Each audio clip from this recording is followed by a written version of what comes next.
I was far from home, and the spell of the eastern sea was upon me. In the twilight, I heard it pounding on the rocks, and I knew it lay just over the hill where the twisting willows writhed against the clearing sky, the first stars of evening. And because my fathers had called me to the old town beyond, I pushed on through the shallow, new-fallen snow along the road that soared lonely up to where Aldebaran twinkled among the trees, on toward the very ancient town I had never seen but often dreamed of. It was the Yuletide that men call Christmas, though they know in their hearts it is older than Bethlehem and Babylon, older than Memphis and mankind. It was the Yuletide, and I had come at last to the ancient sea town where my people had dwelt and kept festival in the elder time when festival was forbidden, where also they had commanded their sons to keep festival once every century, that the memory of primal secrets might not be forgotten. Mine were an old people, and were old even when this land was settled 300 years before.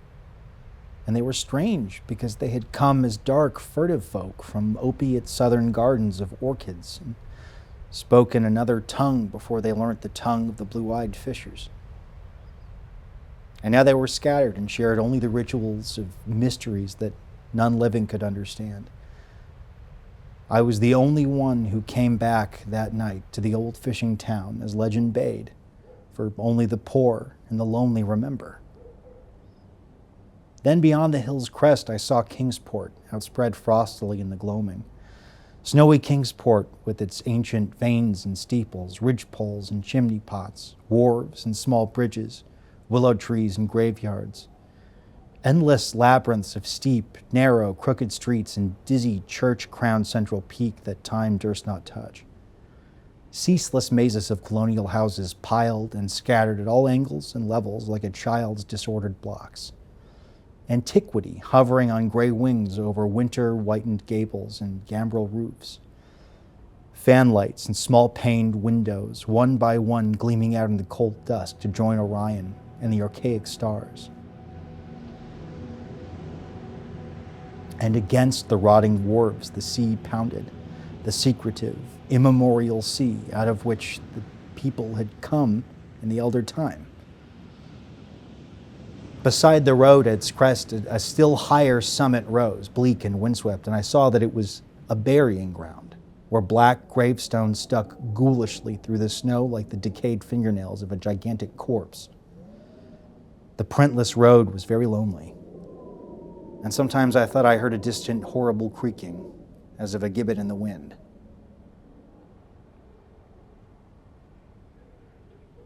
They had hanged 4 kinsmen of mine for witchcraft in 1692, but I did not know just where.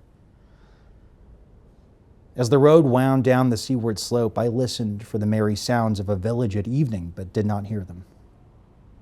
And then I thought of the season and felt that these old Puritan folk might well have Christmas customs strange to me and full of silent hearthside prayer. So after that, I did not listen for merriment or look for wayfarers, but kept on down past the hushed, lighted farmhouses and shadowy stone walls to where the signs of ancient shops and sea taverns creaked in the salt breeze, and the grotesque knockers of pillared doorways glistened along deserted, unpaved lanes in the light of little curtained windows.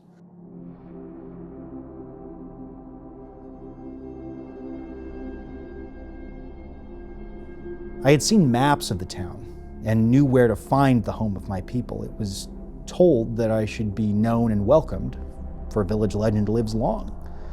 So I hastened through back street to Circle Court and across the fresh snow on the one full flagstone pavement in the town to where Green Lane leads off behind the market house. The old map still held good, and I had no trouble. Though at Arkham, they must have lied when they said the trolleys ran to this place, since I saw not a wire overhead. Snow would have hid the rails in any case. I was glad I had chosen to walk, for the white village had seemed very beautiful from the hill, and now I was eager to knock at the door of my people, the 7th house on the left in Green Lane, with an ancient peaked roof and jutting second story, all built before 1650.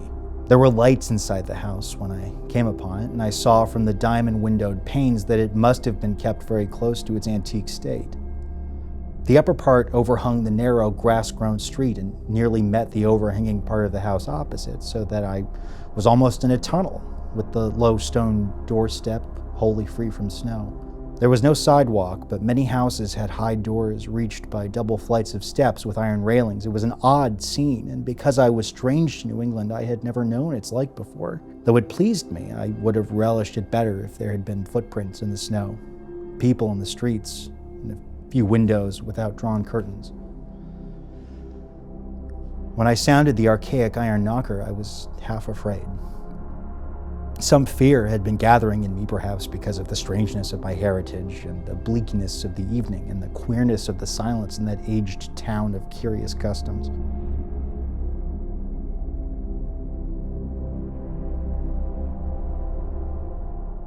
And when the knock was answered, I was fully afraid because I had not heard any footsteps before the door creaked open, but I was not afraid long, for the gowned, slippered old man in the doorway had a bland face that reassured me. And though he made signs that he was dumb, he wrote a quaint and ancient welcome with a stylus and a wax tablet he carried. He beckoned me into a low, candle-lit room with massive exposed rafters and dark, stiff, sparse furniture of the 17th century. The past was vivid there, for not an attribute was missing. There was a cavernous fireplace and a spinning wheel, at which a bent old woman in loose wrapper and a deep poke bonnet sat back toward me, silently spinning, despite the festive season. An indefinite dampness seemed upon the place, and I marveled that no fire should be blazing. The high-backed settle faced the row of curtained windows at the left and seemed to be occupied, though I was not sure. I did not like everything about what I saw and felt again the fear I'd had. This fear grew stronger from what had before lessened it, for the more I looked at the old man's bland face, the more its very blandness terrified me. The eyes never moved, and the skin was too like wax. Finally, I was sure it was not a face at all, but a fiendishly cunning mask. But the flabby hands, curiously gloved, wrote genially on the tablet and told me I must wait a while before I could be led to the place of festival. Pointing to a chair, table, and pile of books, the old man now left the room, and when I sat down to read, I saw that the books were hoary and moldy, and that they included old Morrister's Wild Marvels of Science, the terrible Pseudechimus Triumphatus of Joseph Glanville, published in 1681, the shocking Demonolatria of Remigius, printed in 1595 at Lyon, and worst of all, the unmentionable Necronomicon, the mad Arab Abdul al-Hasrid, and Olaus Wormius's forbidden Latin translation, a book which I had never seen, but which I had heard monstrous things whispered. No one spoke to me, but I could hear the creaking of signs in the wind outside and the whir of the wheel as the bonneted old woman continued her silent spinning. Spinning. I thought the room and the books and the people very morbid and disquieting. But because an old tradition of my father's had summoned me to strange feastings, I resolved to expect queer things. So I tried to read and soon became tremblingly absorbed by something I found in that accursed Necronomicon. A thought and a legend too hideous for sanity or consciousness. But I disliked it when I fancied I heard the closing of one of the windows that the settle faced, as if it had been stealthily opened.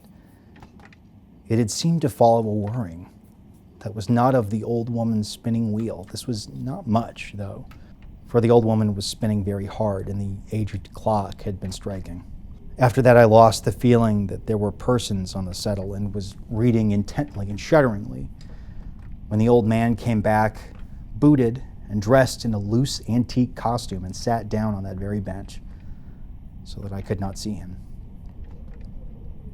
He was certainly nervous waiting, and the blasphemous book in my hands made it doubly so. When 11 struck, however, the old man stood up, glided to a massive carved chest in a corner, and got 2 hooded cloaks, one of which he donned, and the other of which he draped around the old woman who was ceasing her monotonous spinning. Then they both started for the outer door, the woman lamely creeping, and the old man, after picking up the very book I had been reading, beckoning me as he drew his hood over that unmoving face or mask.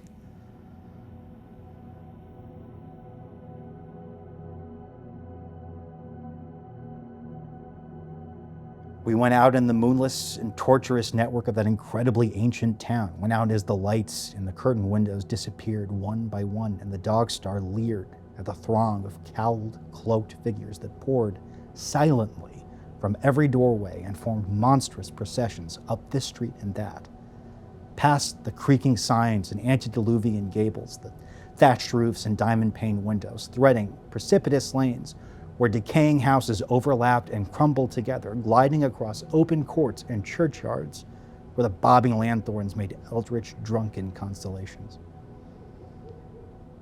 Amid these hushed throngs, I followed my voiceless guides, jostled by elbows that seemed preternaturally soft and pressed by chests and stomachs that seemed abnormally pulpy. But seeing never a face and hearing never a word, up, the eerie columns slithered, and I saw that all the travelers were converging as they flowed near a sort of focus of crazy alleys at the top of a high hill in the center of the town, where perched a great white church. I had seen it from the road's crest when I looked at Kingsport in the new dusk, and it had made me shiver because Aldebaran had seemed to balance itself a moment on the ghostly spire. There was an open space around the church, partly a churchyard with spectral shafts and partly a half-paved square, swept nearly bare of snow by the wind and lined with unwholesomely archaic houses, having peaked roofs and overhanging gables. Death fires danced around the tombs, revealing gruesome vistas, though queerly failing to cast any shadows. Past the churchyard, where there were no houses, I could see over the hill's summit and watch the glimmer of stars on the harbor, though the town was invisible in the dark. Only once in a while, a lanthorn bobbed horribly through serpentine alleys on its way to overtake the throng that was now slipping speechlessly into the church. I waited till the crowd had oozed into the black doorway, until all the stragglers had followed. The old man was pulling at my sleeve, but I was determined to be last. Then I finally went. The sinister man and the old spinning woman before me. Crossing the threshold into that swarming temple of unknown darkness, I turned once to look at the outside world as the churchyard phosphorescence cast a sickly glow on the hilltop pavement. And as I did so, I shuddered. For though the wind had not left much snow, a few patches did remain on the path near the door. And in that fleeting backward look, it seemed to my troubled eyes that they bore no mark of passing feet. Not even mine. The church was scarce lighted by all the lanthorns that had entered in, for most of the throng had already vanished. They had streamed up the aisle between the high white pews to the trapdoor of the vaults which yawned loathsomely open just before the pulpit, and were now squirming noiselessly in. I followed dumbly down the foot-worn steps and into the dank, suffocating crypt. The tale of that sinuous line of night marchers seemed very horrible. And as I saw them wriggling into a venerable tomb, they seemed more horrible still.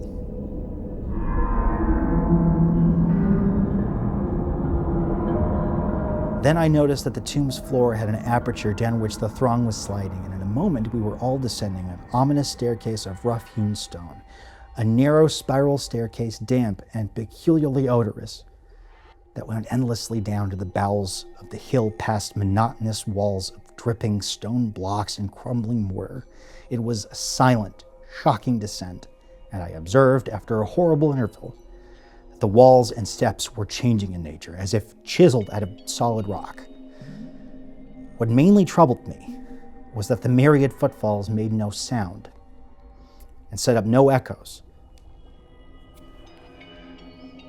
After more aeons of descent, I saw some side passages, burrows, leading from unknown recesses of blackness to the shaft of night and mystery. Soon they became excessively numerous, like impious catacombs of nameless menace, and their pungent odor of decay grew quite unbearable. I knew we must have passed down through the mountain and beneath the earth of Kingsport itself, and I shivered that a town should be so aged and maggoty with subterraneous evil.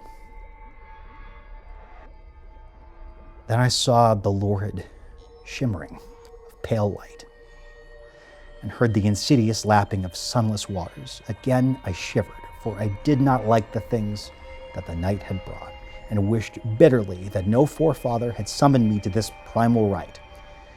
As the steps and the passage grew broader, I heard another sound, the thin, whining mockery of a feeble flute. And suddenly there spread out before me the boundless vista of an inner world. A vast fungus shore lit by a belching column of sick greenish flame, and washed by a wide, oily river that flowed from abysses frightful and unsuspected to join the blackest gulfs of immemorial ocean. Fainting and gasping, I looked at that unhallowed Erebus of tightened toadstools, leprous fire, and slimy water, and saw the cloaked throngs forming a semicircle around the blazing pillar. It was the Yule rite. Older than man, and fated to survive him. The primal rite of the solstice and of spring's promise beyond the snows, the rite of fire and evergreen, light and music, and in the Stygian grotto I saw them do the rite, and adore the sick pillar of flame, and throw into the water handfuls gouged out of the viscous vegetation which glittered green in the chlorotic glare. I saw this, and I saw something amorphously squatted far away from the light, piping noisomely on a flute, and as the thing piped, I thought I heard noxious, muffled flutterings in the fetid darkness where I could not see. But what frightened me most was that flaming column, spouting volcanically from depths profound and inconceivable, casting no shadows as healthy flame should, and coating the nitrous stone above with a nasty, venomous verdigris. For in all that seething combustion no warmth lay, but only the clamminess of death and corruption. The man who had brought me now squirmed to a point directly beside the hideous flame, and made stiff, ceremonial motions to the semicircle he faced. At certain stages of the ritual, they did groveling obeisance, especially when he held above his head that abhorrent Necronomicon he had taken with him. And I shared all the obeisances because I had been summoned to this festival by the writings of my forefathers. Then the old man made a signal to the half-seen flute player in the darkness, which player thereupon changed its feeble drone to a scarce, louder drone in another key, precipitating as it did so a horror, unthinkable and unexpected. At this horror I sank nearly to the lichened earth, transfixed with dread, not of this nor any world, but only of the mad spaces between the stars. Out of the unimaginable blackness, beyond the gangrenous glare of that cold flame, out of the Tartarian leagues through which that oily river rolled, uncanny, unheard, unsuspected, there flopped rhythmically a horde of tame, trained, hybrid winged things that no sound eye could ever wholly grasp or sound brain ever wholly remember. They were not altogether crows, nor moles, nor buzzards, nor ants, nor vampire bats, nor decomposed human beings, but something I cannot and must not recall. They flopped limply along, half with their webbed feet and half with their membranous wings, and as they reached the throng of celebrants, the cowled figures seized and mounted them, and rode off one by one along the reaches of that unlighted river into pits and galleries of panic, where poison springs feed frightful and undiscoverable cataracts. The old spinning woman had gone with the throng, and the old man remained only because I had refused when he motioned me to seize an animal and ride like the rest. I saw when I staggered to my feet that the amorphous flute player had rolled out of sight, but that two of the beasts were patiently standing by. As I hung back, the old man produced his stylus and tablet and wrote that he was the true deputy of my fathers, who had founded the Yule worship in this ancient place. That it had been decreed I should come back, and that the most secret mysteries were yet to be performed. He wrote this in a very ancient hand, and when I still hesitated, he pulled from his loose robe a seal ring and a watch, both with my family arms, to prove that he was what he said. But it was a hideous proof, because I knew from old papers that that watch had been buried with my great-great-great-great-grandfather in 1698. Presently, the old man drew back his hood and pointed to the family resemblance in his face, but I only shuddered because I was sure that the face was merely a devilish waxen mask. The flopping animals were now scratching restlessly at the lichens, and I saw that the old man was nearly as restless himself. When one of the things began to waddle and edge away, he turned quickly to stop it, so that the suddenness of his motion dislodged the waxen mask from what should have been his head. And then, because that nightmare's position barred me from the stone staircase down which we had come, I flung myself into the oily underground river that bubbled somewhere to the caves of the sea. Flung myself into that putrescent juice of earth's inner horrors before the madness of my screams could bring down upon me all the charnel legions these pest gulfs might conceal.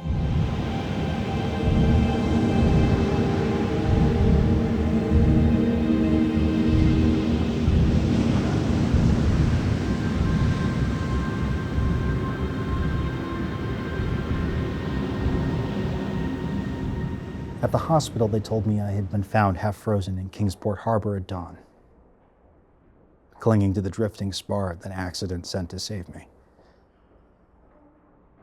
They told me I had taken the wrong fork of the hill road the night before and fallen over the cliffs at Orange Point, a thing they deduced from prints found in the snow. There was nothing I could say, because everything was wrong. Everything was wrong, but the broad window showing a sea of roofs in which only about 1 in 5 was ancient, and the sound of trolleys and motors in the streets below. They insisted that this was Kingsport, and I could not deny it. When I went delirious at hearing that the hospital stood near the old churchyard on Central Hill, they sent me to St. Mary's Hospital at Arkham, where I could have better care.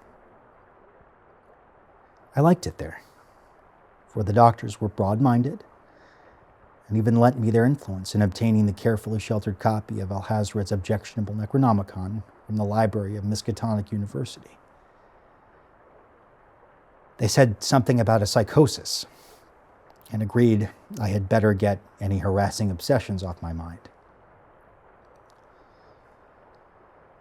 So I read again that hideous chapter and shuddered doubly because it was indeed not new to me. I had seen it before. Let footprints tell what they might. And where it was I had seen it were best forgotten. There was no one in waking hours who could remind me of it. But my dreams were filled with terror, because of phrases I dare not quote.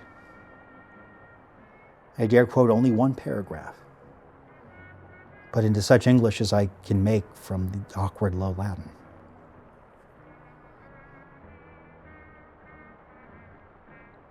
The nethermost caverns, wrote the mad Arab, are not for the fathoming eyes that see, or their marvels are strange and terrific.